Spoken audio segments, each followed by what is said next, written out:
ले गए थे हमको बांध के, विक्रम को मार दिया और हमको बांध के ले गए अपने साथ में।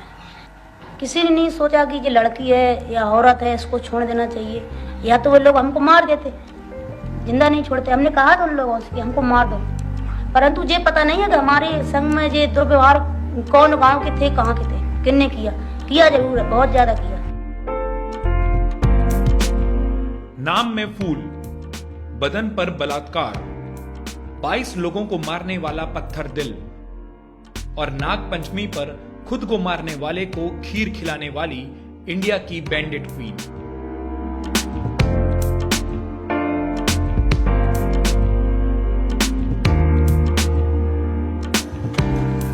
साले गांव के गुंडे भैया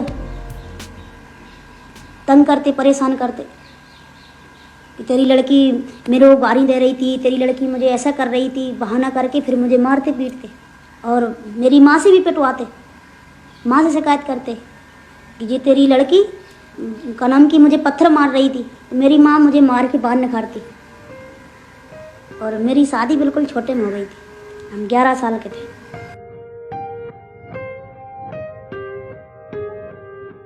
फूलन देवी का जन्म उत्तर प्रदेश के जालौन के घूरा का पुरवा में 10 अगस्त 1963 को हुआ था। उनके परिवार की जमीन को उनके चाचा ने हड़प लिया।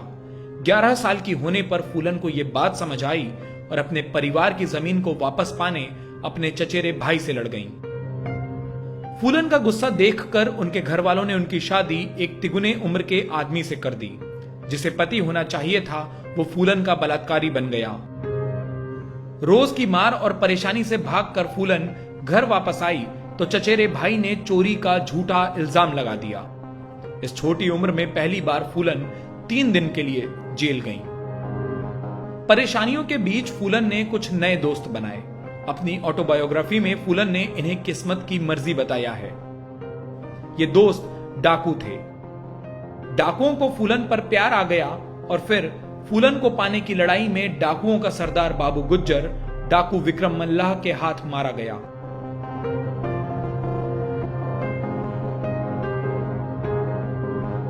बाबू गुज्जर की मौत से गुस्से में आए श्री राम ठाकुर और लाला ठाकुर ने विक्रम और फूलन के गैंग पर हमला कर दिया।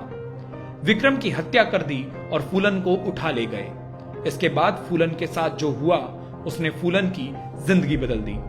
फूलन के कपड़े फाड़ दिए गए, उन्हें नंगा रखा गया और करीब 3 हफ्ते तक लगातार उनके साथ गैंगरेप होता रहा। सिर्फ 18 साल की उम्र में फूलन ने इतना कुछ सहा। बाद में फूलन ने अपनी ताकत बढ़ाई और 1981 में वो उसी बेहमई गांव में पहुंची जहां उनके साथ ये सब हुआ था। गांव से 22 ठाकुरों को निकाला और सभी की गोली मारकर हत्या कर दी। इसके बाद फूलन देवी बन गई बैंडिट क्वीन। एक अफसोस कि हम एक गरीब परिवार में हम औरत बन के क्यों पैदा हुए। हम अगले जन्म में भले ही जानवर बन जाएं पर इस तरह की औरत नहीं बनना चाहिए। बहुत बस अजीब सा लगता है, वो बातें जो पहले की याद आती हैं तो मेरे वैसा लगता है थोड़ा। अब तो धरती आसमान का फर्क है। हमने भी सोचा कि इतने बुरे बुरे अत्याचार हुए मेरे साथ तो हम क्यों मर जाएं। जिन्होंने मेरे साथ अत्याचार करा हम क्यों उन्हें बता दें कि अगर किसी के साथ तुम ऐसा करोगे तो तुम्हें भी जवाब मिलेगा। 1983 में प्रधानमंत्री इंदिरा गांधी के फांसी न देने के वादे पर फूलन देवी ने सरेंडर कर दिया। 22 हत्या, 30 डकैती और 18 अपहरण की आरोपी फूलन देवी 11 साल जेल में रही। 1994 में वो जेल से बाहर निकली जब सरकार ने उन्हें रिहा कर दिया। एक बच्ची, एक बलात्कार पीड़िता, एक डकैत और एक हत्यारन फूलन देवी अब एक नेता बनने वाली थी। उत्तर प्रदेश के मिर्जापुर से 1996 में वो चुनाव जीतकर संसद पहुंची। कभी बिहड़ों में जिंदगी जीने वाली फूलन देवी दिल्ली में सांसद निवास में रहने लगी। अरे बीजेपी के लोगों, अब मेरे कितने क्या उड़ा रहे, मेरे कितने तो 15-16 साल पहले उड़ गए जब मेरी जिंदगी लुटी। 25 जुलाई 2001 को नागपंचमी के दिन फूलन देवी के बंगले पर शेर सिंह राणा नाम का आदमी आया। बंगले के गेट पर ही शेर सिंह राणा ने फूलन देवी को गोली मार दी। कहा कि भेमई में मारे गए ठाकुरों का बदला लिया है। लेकिन फूलन देवी की मौत के बाद भी उनकी कहानी जिंदा रही।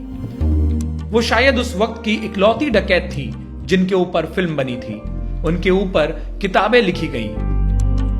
कभी हाथ में बंदूक पकड़कर फोटो खिंचाने वाली फूलन देवी एक बंदूक से निकली गोली के कारण ही हमेशा हमेशा के लिए तस्वीरों में रह गईं।